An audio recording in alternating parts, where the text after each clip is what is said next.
This is a water jetpack. But no, that's not me flying it. This is me. It's harder than it looks, okay?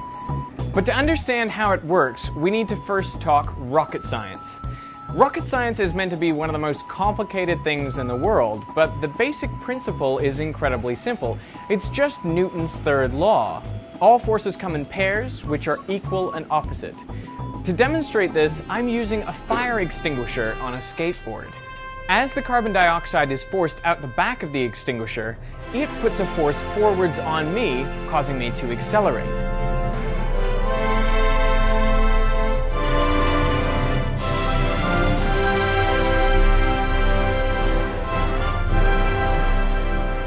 Or that's the theory anyway. If you look closely, you can spot the exact moment I realized this is a fail. So what was the problem here?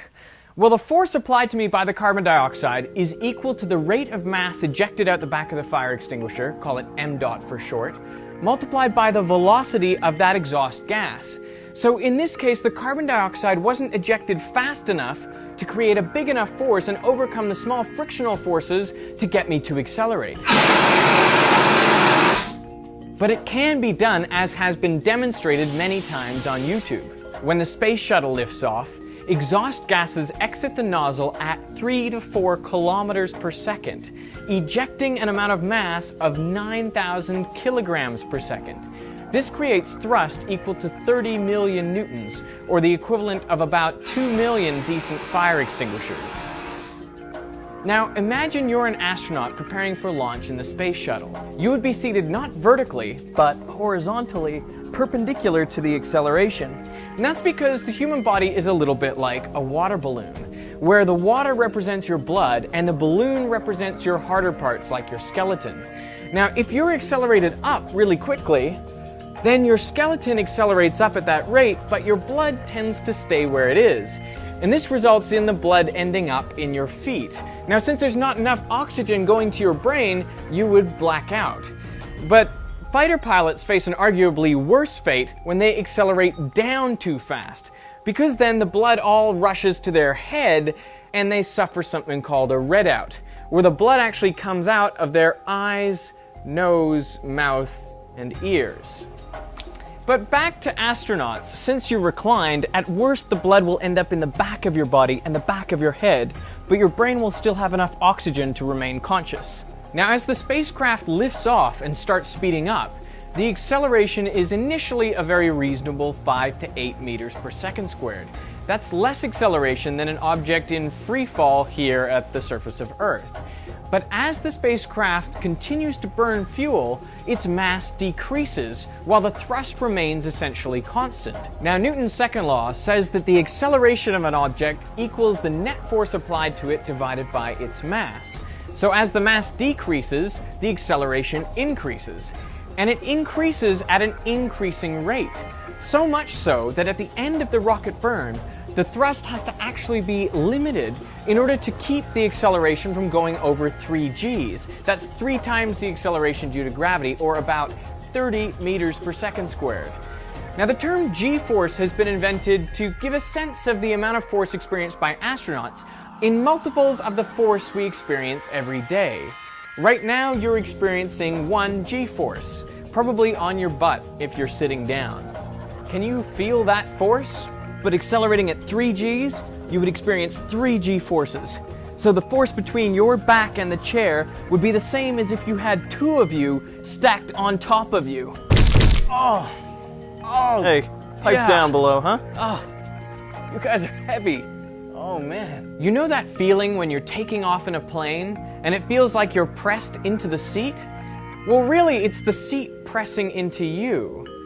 But if you imagine that feeling times 20, that's what it would be like to be taking off in the space shuttle. Now, an interesting little side note is that we think of the space shuttle's acceleration as being mainly vertical because that's what we see when it lifts off. But that's actually not true. Once the space shuttle exits the thicker part of the atmosphere, it turns horizontal and accelerates up to its orbital velocity of 28,000 kilometers per hour. So most of the acceleration of a spacecraft, in orbit anyway, is horizontal. So how is this like a jetpack? Well, unlike the shuttle, you don't carry your own propellant with you. And also, there's no chemical reaction releasing energy that drives the propellant downwards. Instead, the jet ski pumps water out of the lake and up that hose at a rate up to 60 liters per second. And then right on these nozzles here, the water changes direction, so it goes from coming up to being fired out the bottom, and that change in momentum as it goes over the bend is what actually pushes the jetpack up, because the jetpack's pushing down on the water. So by Newton's third law, the water has to push up on the jetpack, generating 1,800 newtons of thrust. That's roughly equivalent to 150 decent fire extinguishers. This could accelerate me at up to 1.5 Gs. And you use your hands in order to steer, lifting up to drive yourself upwards, moving your hands down to accelerate forwards, and pretend like you're turning a big wheel very gently in order to turn side to side. One thing you don't want to do is try to explain the physics of the jetpack while in the air. That's what I was trying to do here.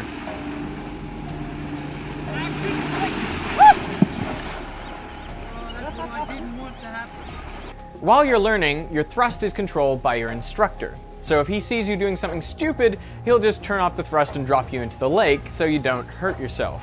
That's generally a good idea unless you're on a collision course with the jet ski. I got a pretty fat lip from doing this, but luckily all my teeth were intact. When the thrust is equal to my weight plus the weight of water in the hose, then I can hover or move with constant velocity.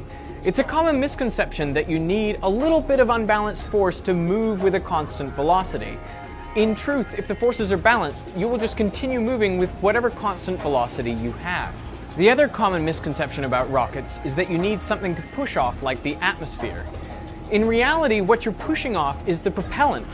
So even without the air around, a water jetpack would still work because you're pushing off the water that is coming out of those nozzles.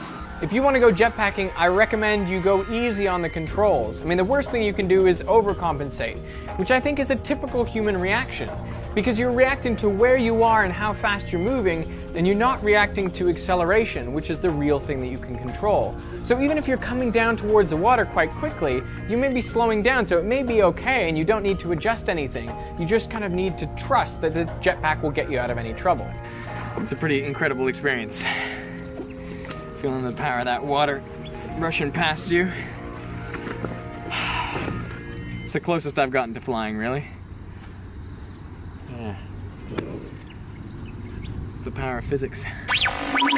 Now, many of you may not know that I have a second channel called 2 Veritasium, and I've been posting more videos on there recently, so if you want to check them out, then click on this annotation or the link in the description. If you ever want to download a Veritasium video, you can do that now via iTunes by clicking this link, and that's a